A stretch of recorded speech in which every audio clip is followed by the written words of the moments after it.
I watched my stepsister Claire admire herself in the mirror, my grandmother's emerald ring glinting on her finger. The ring they'd told me was lost 3 years ago, the same ring they'd sold to pay for her private art school tuition while I worked nights at a diner to afford community college. My hands trembled as I set down her birthday cake, 23 candles flickering between us. In my previous life, I'd discovered this truth only after Claire's wedding, when she'd drunkenly bragged about it. By then, it was too late. But not this time. The ring caught the light as she turned her hand, showing it off to her friends. "It's vintage," she said, her voice dripping with false modesty. "Mother found it at an estate sale. Said it reminded her of me, elegant and refined." I felt the familiar burn of injustice in my chest, but I smiled. I'd lived this moment before, died at 32 in a car accident orchestrated by my stepmother after I'd threatened to expose their years of financial abuse. Now at 20 again, I had a second chance. And this time, I knew exactly where all the bodies were buried. "Happy birthday, Claire," I said softly, my voice betraying none of the storm inside me. The abuse hadn't started immediately.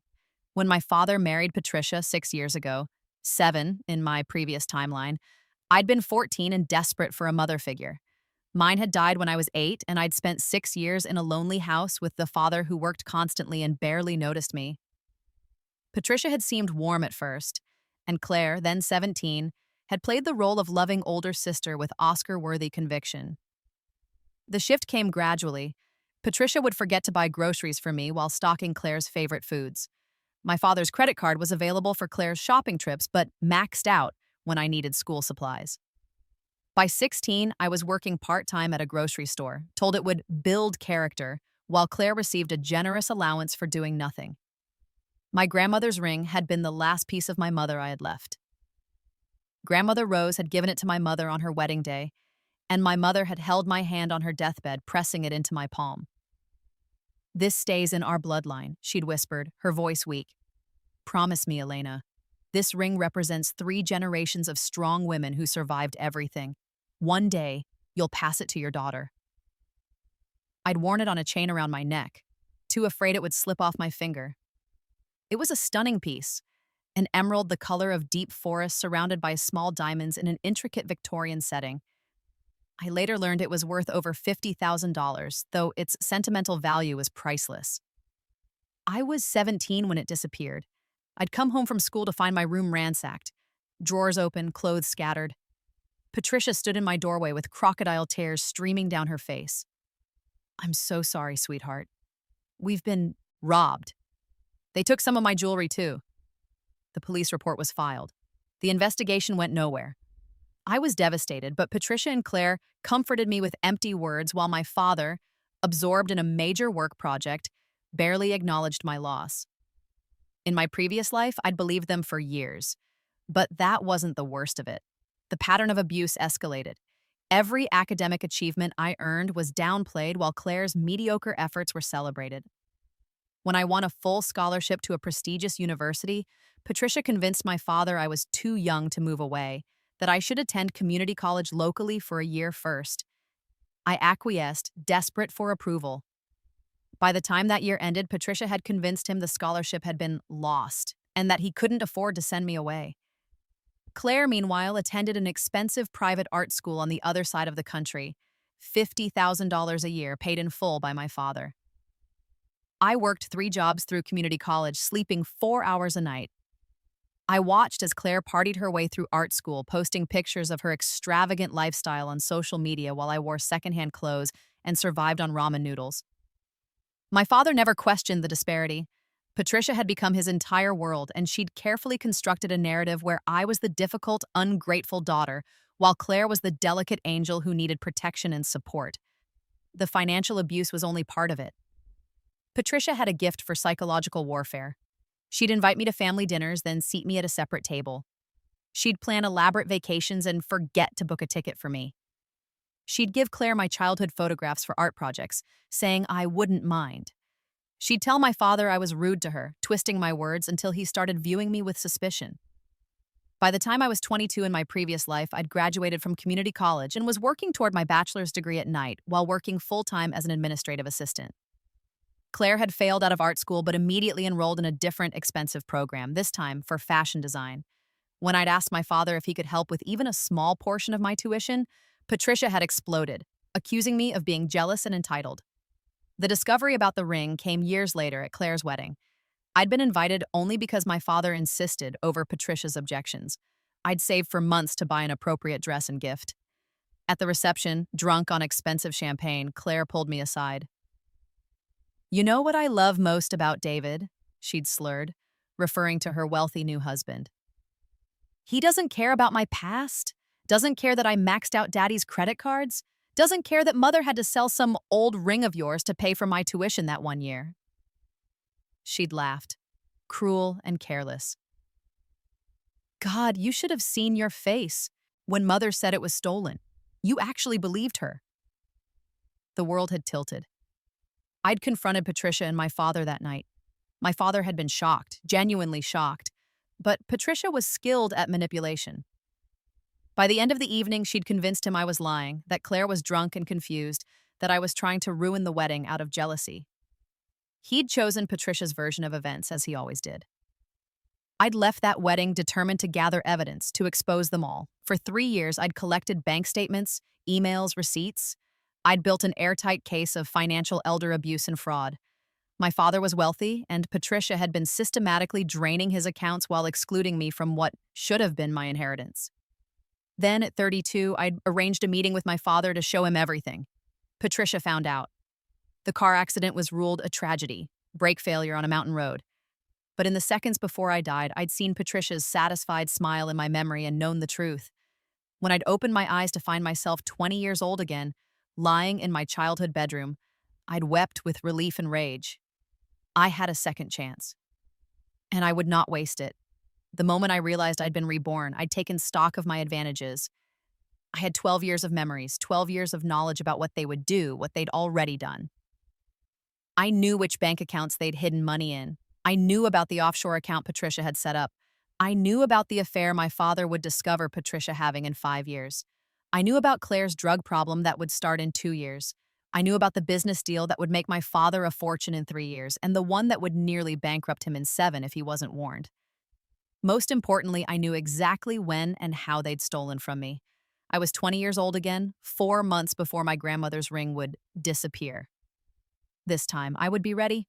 The first thing I did was document everything. I started a detailed journal, hidden and encrypted on a cloud server they didn't know about.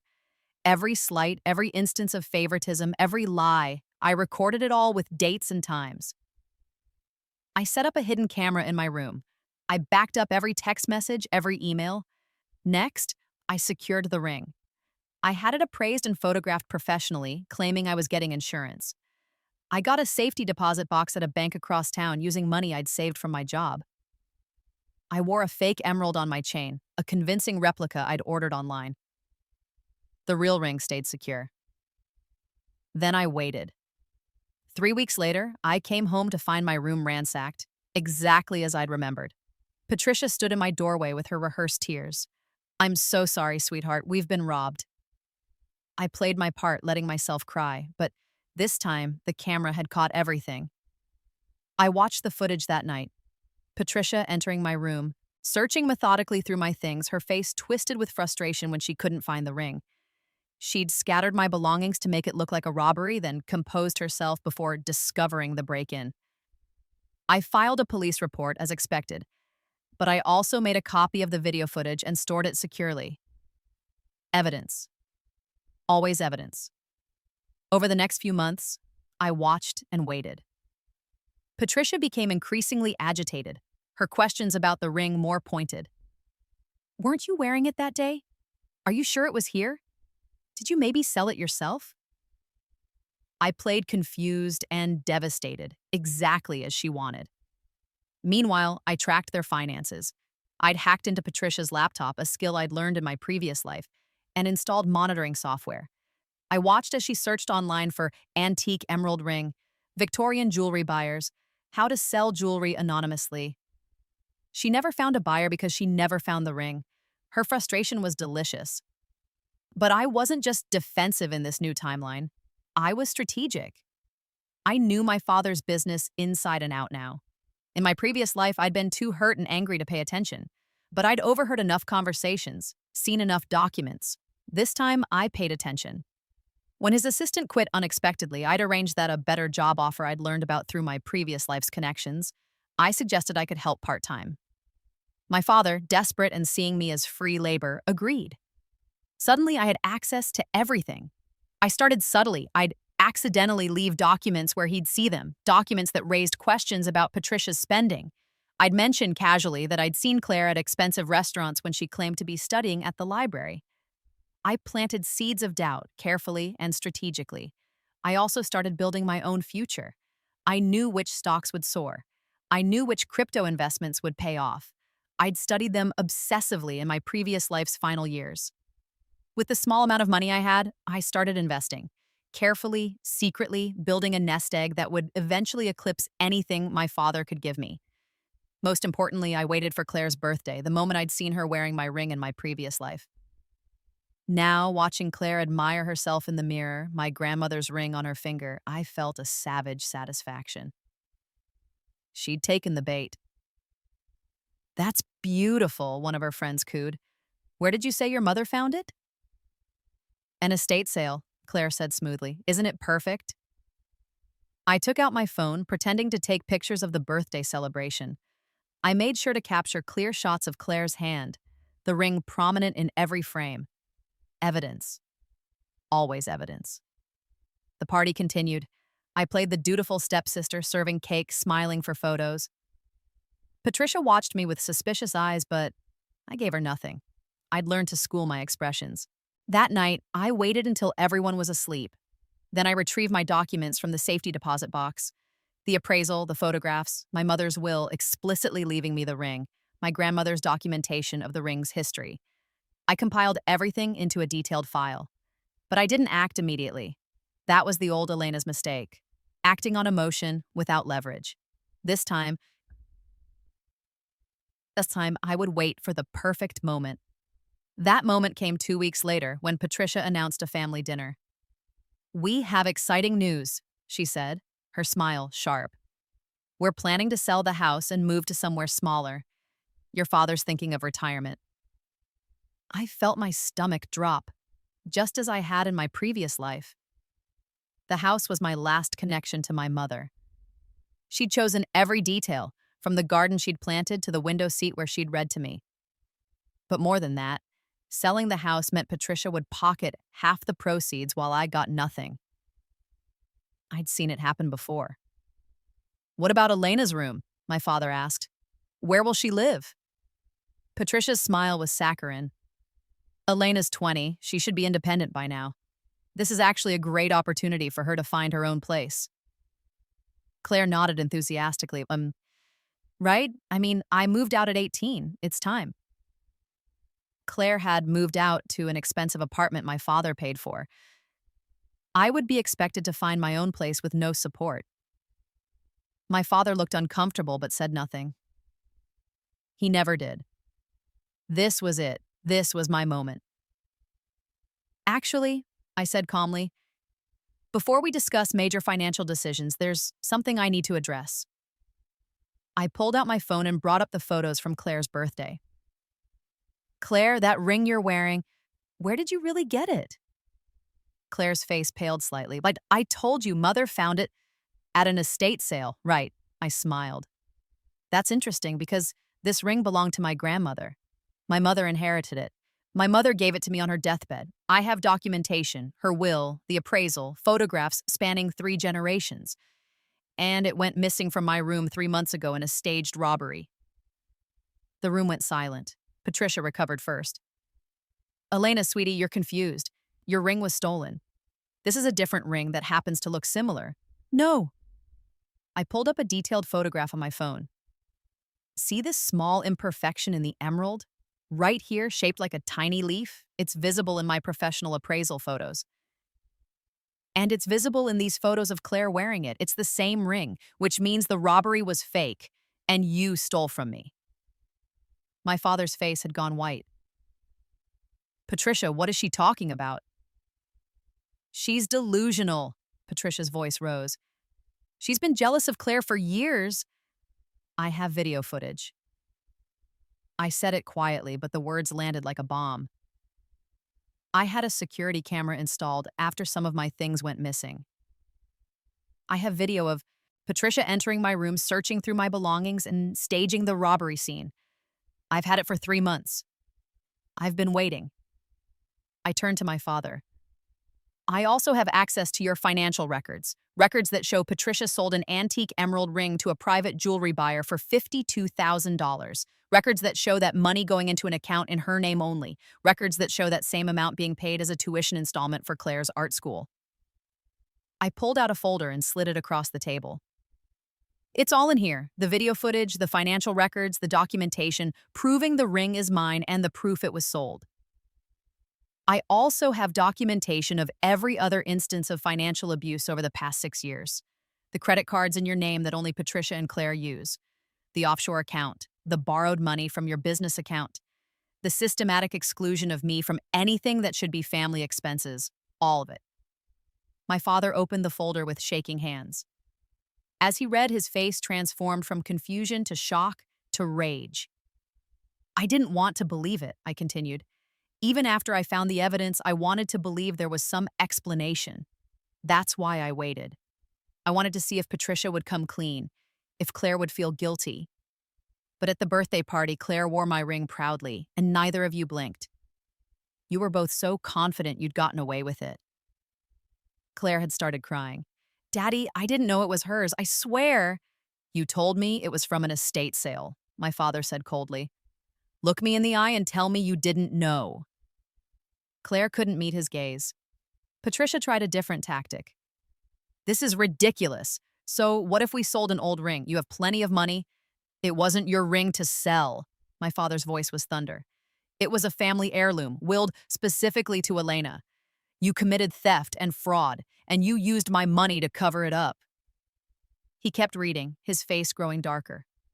My God, Patricia, this goes back years. You've been stealing from me, from my daughter. Your daughter? Patricia's mask finally cracked. She's not even grateful.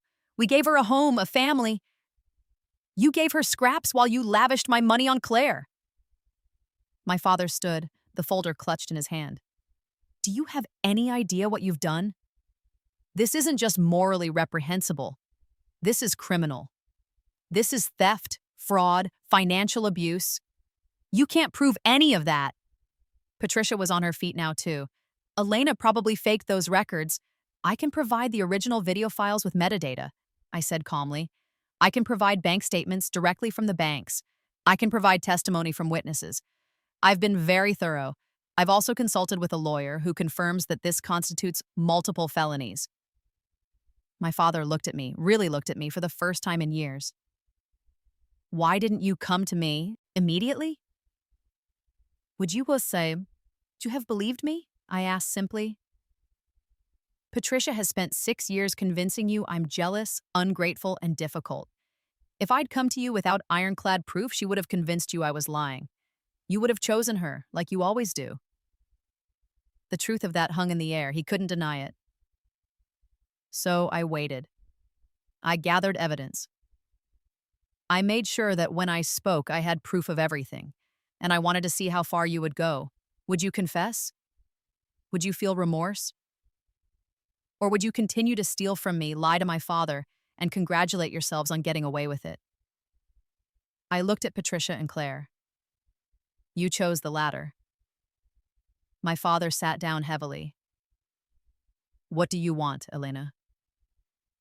Justice, I said simply. I want my ring back immediately. I want every penny that was stolen from me returned, the ring's value, plus the financial support Claire received that should have been split equitably between us. I want that offshore account emptied and the money returned to you. I want a formal apology. And I want Patricia out of our lives. You can't ask him to divorce me, Patricia shrieked. We're married. I'm not asking him to do anything, I said. I'm telling you what justice looks like. What Dad chooses to do is up to him. But I should mention, I've made copies of all this evidence. If my demands aren't met or if anything happens to me, those copies will be delivered to the police, the IRS, and several attorneys. You'll face criminal charges, Patricia. Probably Claire, too, as an accessory. You wouldn't, Claire whispered. You sold my dead mother's ring without a second thought, I said.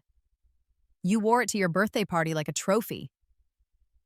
Don't talk to me about what I would or wouldn't do.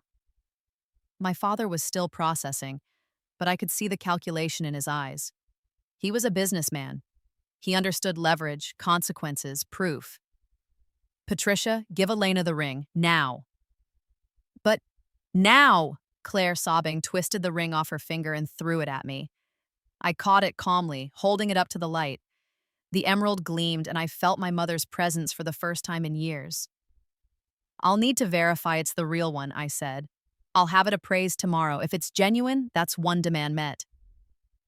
The next few hours were brutal. My father went through every document I'd provided, his expression growing colder with each page.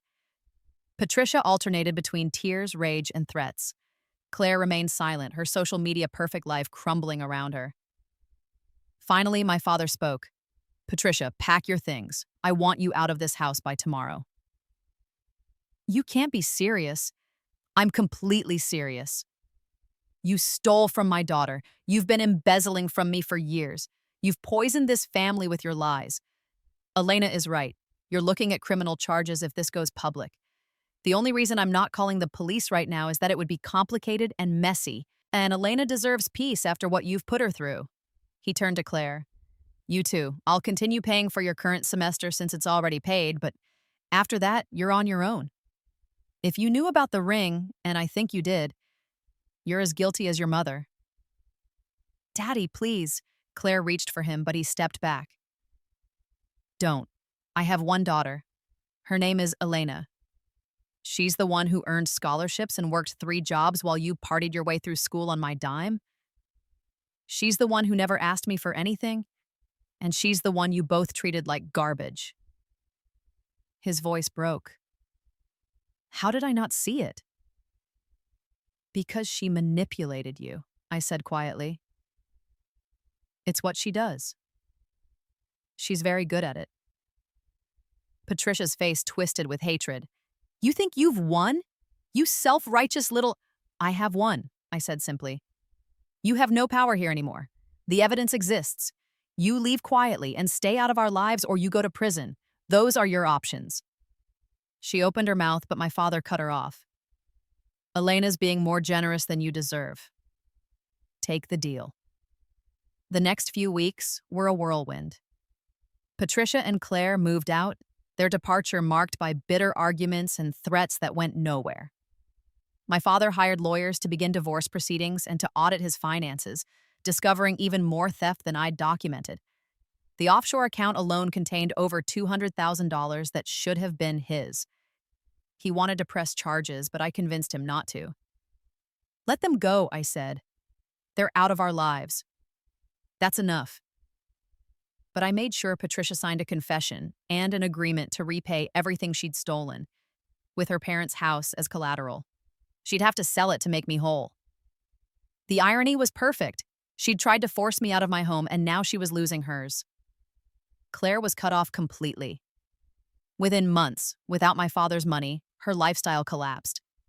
She tried posting on social media about her abusive family, but I documented everything so thoroughly that when I shared my side, with evidence, public opinion turned against her swiftly.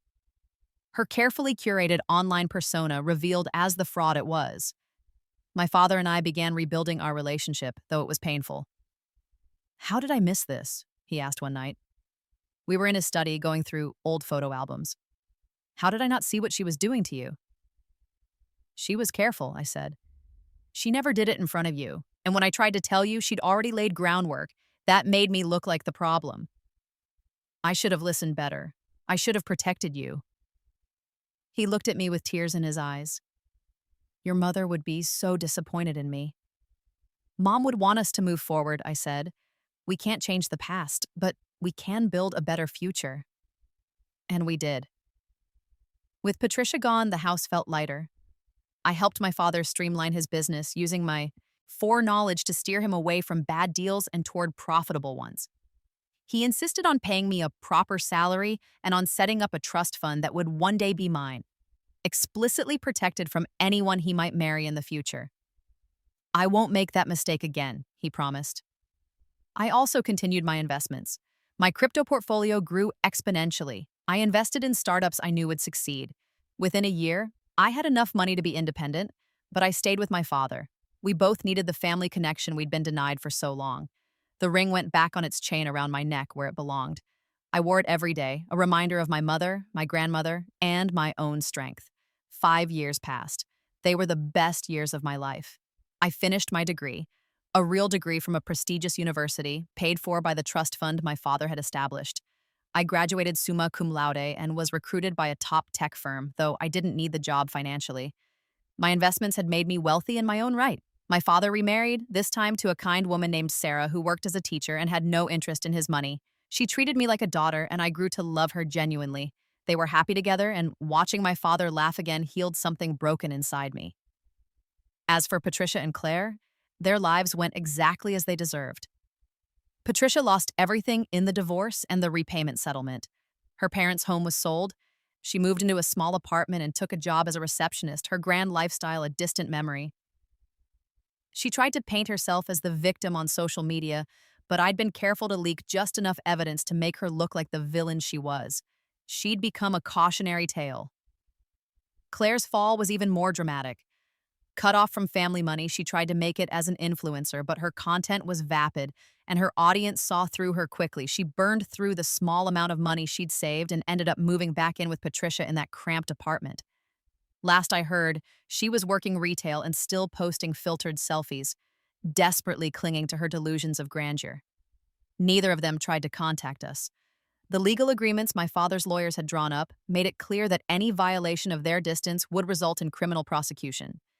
They'd signed away their rights to any family inheritance, admitted their fraud in legally binding documents, and agreed to stay away permanently. I sometimes wondered if they regretted what they'd done. Probably not. People like Patricia and Claire don't feel genuine remorse, they only regret getting caught. But I didn't spend much time thinking about them. I was too busy living my best life. I started a foundation in my mother's name, helping young women from abusive households get education and opportunities.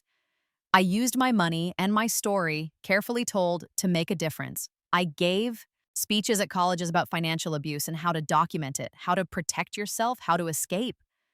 I also traveled. I'd never left the country in my previous life. No money, no time. Now I went everywhere. I stood at the Great Wall of China, wearing my grandmother's ring and thinking about the strength of the women who'd come before me. I've explored temples in Thailand. I drank wine in Tuscany. I found myself in Paris, in Florence, in Tokyo, in Sydney. And I fell in love. His name was Marcus, and he was nothing like the men Patricia had tried to set Claire up with. No wealthy playboy, no social climbing opportunist. He was a veterinarian who volunteered at animal shelters and made me laugh until my sides hurt. He knew my whole story and loved me not despite it, but because of who it had made me become. We got engaged on a beach in Hawaii, the sunset turning the sky gold and pink. He slipped a simple diamond band on my finger, and I showed him my grandmother's ring, the emerald catching the light. "This will go to our daughter one day," I said. "If we have one." "Then we'll tell her about the strong women who wore it before," Marcus said. "Yastan. Your grandmother, your mother, you. We'll make sure she knows where she comes from." My father walked me down the aisle a year later. Sarah stood beside him, crying happy tears.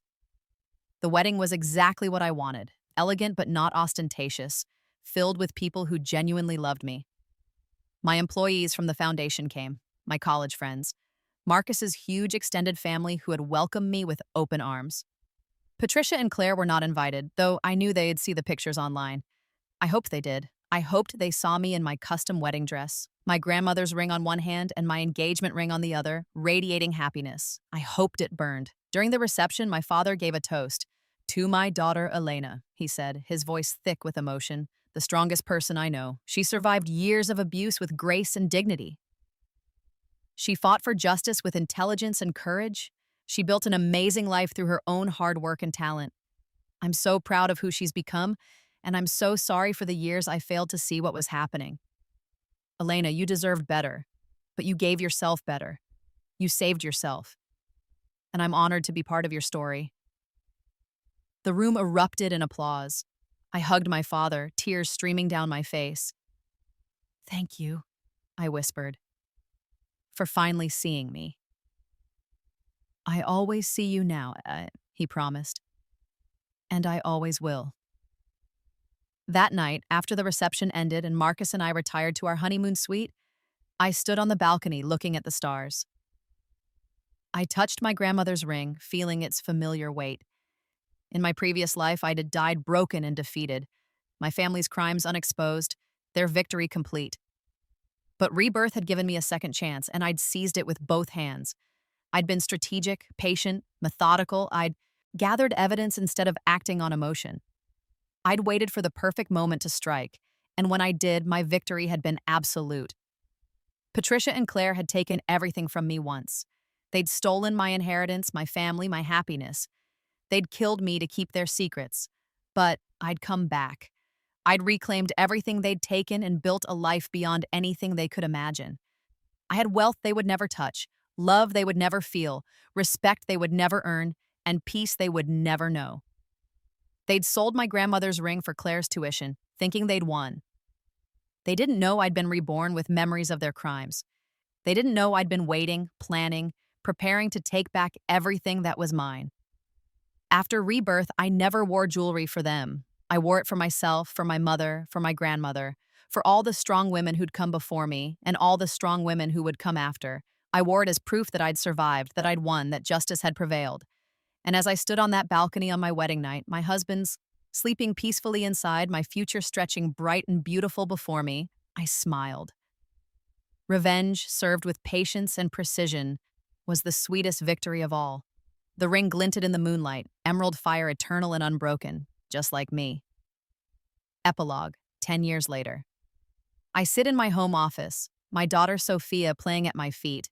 She's 5 years old, with Marcus's dark curls and my determination. In my hand is my grandmother's ring, ready to be placed in a safety deposit box until Sophia is old enough to understand its significance. My father is retired now, enjoying his life with Sarah. They visit often, and watching him play with his granddaughter heals old wounds I'd thought permanent. He's been the grandfather I needed him to be a father, and I've forgiven him, mostly. My foundation has helped over 2,000 young women escape abusive situations. We provide legal aid, financial support, counseling, and education. We teach them to document abuse, to build their own power, to fight back intelligently. I give talks wearing my grandmother's ring, telling a carefully edited version of my story, leaving out the rebirth, of course, but keeping the essential truth. Evidence and patience are your greatest weapons against family abuse. Claire reached out 2 years ago, a pathetic email asking for money, claiming to have changed. I deleted it without responding. Some bridges, once burned, should stay ashes. Patricia tried to contact my father last year, claiming illness and destitution, asking for help. He forwarded her email to his lawyer, who sent a cease and desist. She hasn't tried again. I've built a life so full of love and success that they've become distant memories, cautionary tales I tell my foundation clients. They have no power over me. They never will again. Sophia looks up at me now, her small hand reaching for the ring. Pretty, Mama. It is, I agree, holding it where she can see it. One day this will be yours. It belonged to your great-great-grandmother Rose, then your great-grandmother Maria, then your grandmother passed it to me. Now it will pass to you. What does it mean? She asks, her child's mind trying to understand. It means we're strong, I tell her. We're survivors. We protect what's ours and we don't let anyone make us small. It means we're loved and we pass that love down through generations. She nods seriously as if she understands more than her years should allow. Maybe she does. Maybe strength runs in our blood, passed down just like this ring. Marcus appears in the doorway. Ready for lunch? Ready, I say, placing the ring in its box. Tomorrow I'll take it to the bank, secure it for Sophia's future. Today I'll enjoy my family, my hard-won peace, my thoroughly earned happiness. As we walk to the kitchen together, my husband, my daughter, my future, I think about the scared 20-year-old girl I was, reborn with terrible knowledge and a hunger for justice. I think about every careful step I took, every piece of evidence I gathered, every strategic move that led to my enemy's downfall. And I think about how completely I won. They tried to steal everything. They tried to break me, diminish me, erase me from my own family. They sold my grandmother's ring, my birthright, my heritage, like it was nothing more than a commodity to fund their selfishness. But I came back from death itself and reclaimed it all. I took back my ring, my father, my future. I built an empire of my own making. I found love, created life, established legacy. After Rebirth, I never wore jewelry for them. I wore it for myself, and I won everything they tried to take. That emerald ring, passed through 4 generations of strong women, sits in its box, safe, protected, and waiting for Sophia's hand. And Patricia and Claire? They're footnotes in my success story, cautionary tales of what happens when you underestimate the person you've wronged. The ring survived. I survived. My family line continues, stronger than ever, and that, in the end, is the best revenge of all.